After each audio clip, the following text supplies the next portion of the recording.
हर लम्हा इबादत करते हैं सूफी संत।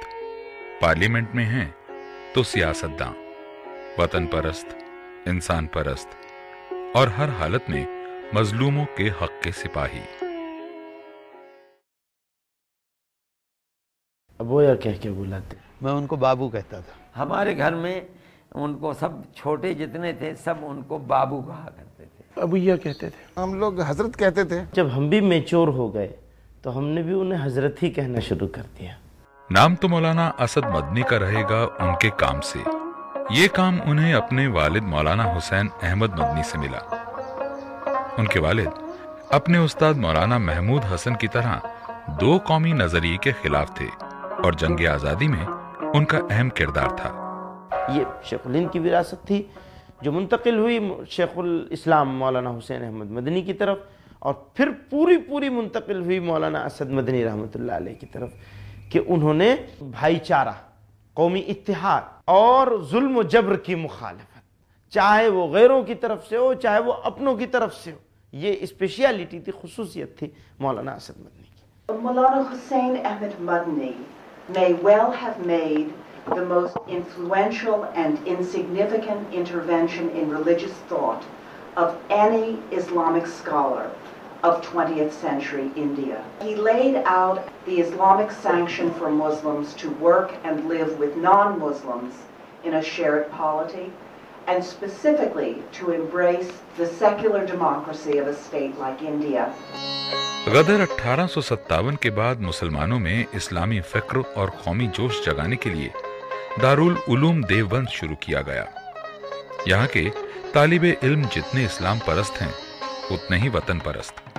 मौलाना असद मदनी का सफर भी यहीं से शुरू हुआ, फिर उनकी जिंदगी खुद एक सफर बन गई।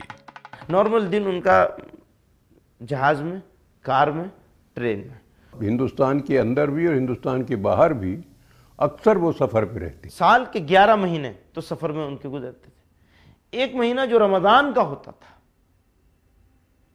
वो महीना पूरा सब चीज बंद कर देते थे और देवबंद में गुजारते थे, सारी रात इबादत करना। एक दिन में मुझको बचपन में याद है कि 8 जलसों में को खिताब करते थे। उनके सफर की वजह यही थी कि जमीयत का पैगाम हर जगह पहुंचाना है और जमीयत के लिए मदद जहां से हो सके हासिल करके लानी है। कहीं पैदल भी चलना पड़ जाए, कहीं जीप पे जाना पड़ जाए, कैसा भी रास्ता हो, कैसी भी तकलीफ हो, वो किसी भी तरीके से अल्लाह की मर्ज़ी और उसकी रज़ा के लिए इस कौम की और इंसानियत की खिदमत में लगे रहना चाहते थे। उनका सफर होता था बेसहारा गरीबों के लिए, और हम सफर उनके बुजुर्गों की कायम करदा जमीयत उलमाए हिंद, जो मुल्क आजाद होने के बाद हिंदुस्तान की तामीर नौ में लगी हुई है। जमीयत उलमा तो गली कासिम जान में एक गिरे पड़े चंद एक मकान था, उसके अंदर थी जमीयत उलमा। जमीयत उलमा का जो दफ्तर है और जहाँ आज जगह, ये ऐसी कीमती जगह है कि किसी दूसरी जमात के, मुस्लिम जमातों के पास तो ऐसी चीज़ है नहीं। और ये सब एक एक चीज़ उन्हीं के ज़माने की है और उन्हीं की पैदा करदा है। मैं उनकी ज़िंदगी का सबसे बड़ा पहलू तो मदारिस के साथ उनका ताल्लुक़ और राब्ता। हमारे पास 3000 से ज़्यादा ऐसे मदारिस और मकातिब हैं, और मदारिस भी वो उन्होंने एक तहरीक चलाई थी, हर मदरसे के साथ एक प्राइमरी स्कूल होना चाहिए। जमीयत के मतलब हम समझते हैं कि बहुत सारी मतलब उसके एक्टिविटीज़ हैं। उनके मदरसों के खुलने की बात हो या और मदरसों को फैलाने की बात हो, जो मदरसों के साथ साथ आप मॉडर्न एजुकेशन भी दिया जाए। मॉडर्न एजुकेशन के साथ मदरसा को जोड़ने के लिए उनकी जो प्रयास था unparalleled in the history of Madrasa education at the moment in the country.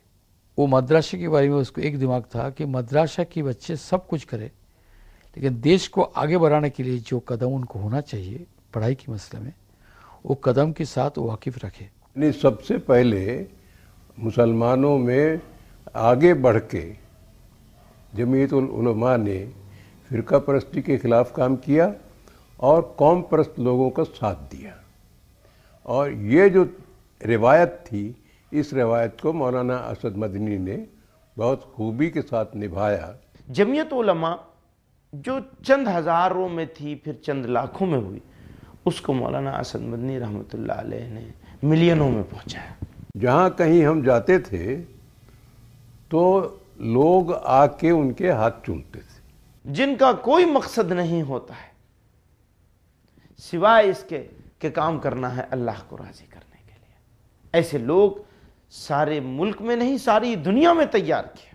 ملک کے مشترک معاملے میں بلا امتیاز مذہب و فرقہ مشترکہ اقدامات سے ہی سماج صحیح رخ پر آگے بڑھ سکتا ہے۔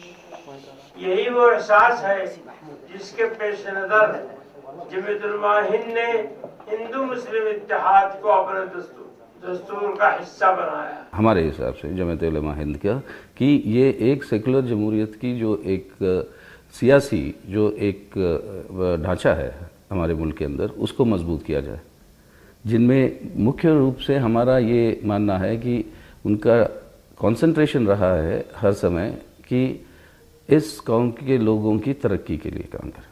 ان کے ہر کام کا بیس اسلام ہوتا تھا، اور کوئی بھی آدمی جو سچا مسلمان ہے وہ کبھی کمیونل نہیں ہو سکتا۔ سچے مسلمان کی پہچان یہی ہے کہ وہ سیکولر ہوگا، انصاف پرست ہوگا، سچ بات کہے گا۔ اسی طرح جو ان کی آئیڈیالوجی تھی اس کے اوپر وہ کبھی کمپرومائز نہیں کر سکتے تھے، نیور۔ یہ میں ان کی پختگی کی بات سمجھتا ہوں کہ جس ڈگر پر چھوڑا تھا ان کے بڑوں نے، اس سے جمعیت علماء کو دائیں بائیں نہیں ہونے دیا انہوں نے۔ جمعیت نے پہلے بھی بہت سے تعمیری کام کیے ہیں، تعلیم کے چھیتر میں ایک مثال قائم کی ہے۔ تعمیری کاموں سے سیوا ہوتی ہے اور اچھی تعلیم سے اچھے انسان بنتے ہیں۔ ہمیں اس کام کو آگے بڑھانا ہے۔ گجرات و کشمیر کے زلزلے ہوں، آسام کا سیلاب یا سونامی کا قہر، مدد پہنچانے کا راستہ جمعیت بنا ہی لیتی ہے۔ I remember, you see, even in the days of the Bengal famine, that was long back, you see. But the Jamiyat Ulema-e-Hind, you see, played some role in that Bengal famine.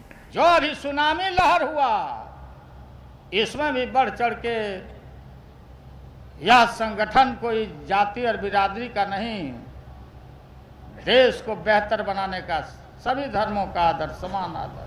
کسی بھی قسم کی قدرتی حادثہ ہو، کہیں بھی جہاں پہ انسان مصیبت میں ہو، تو حضرت کی توجہ اس طرف جاتی تھی اور وہ اپنی ٹیم کو بھیجتے تھے اور خود بھی تشریف لے جاتے تھے۔ اس ٹرین میں کام کرنا بھی آسان نہیں ہے، تو وہاں پر جا کر والنٹرلی آپ کو کام کرے تو اس کے لیے وہ ایک بنا ایک ڈیڈیکیشن کمٹمنٹ کی وہ سمبھو نہیں ہے۔ مکانات تعمیر کرنا اور ان کی تعلیم اور ان کی تمام ضرورتوں کی طرف جو ہے حضرت نے توجہ دلائی۔ قدرتی حادثے ہوں یا انسانی پیدا کردہ فساد، امداد لے کر سب سے پہلے پہنچنے والوں میں مولانا اسد مدنی و جمعیت کے کارکن۔ کبھی بھی انہوں نے یہ پرواہ نہیں کی فسادات میں کہ ان کو تحفظ حاصل ہے کہ نہیں، بالکل بے دھڑک، تاکہ مسلمانوں کو یہ محسوس ہو کہ ان کا کوئی ہے۔ جتنے افیکٹڈ لوگ ہوتے تھے، چاہے وہ ہندو ہوں چاہے مسلمان ہوں، سب سے ملتے تھے اور ان کے جو سامنے جو مسائل پیدا ہو رہے تھے وہ مسائل ہم حکومت کے سامنے آ کے رکھتے تھے، اور مولانا ان باتوں کو پارلیمنٹ میں بھی رکھتے تھے، وہ پارلیمنٹ کے ممبر تھے،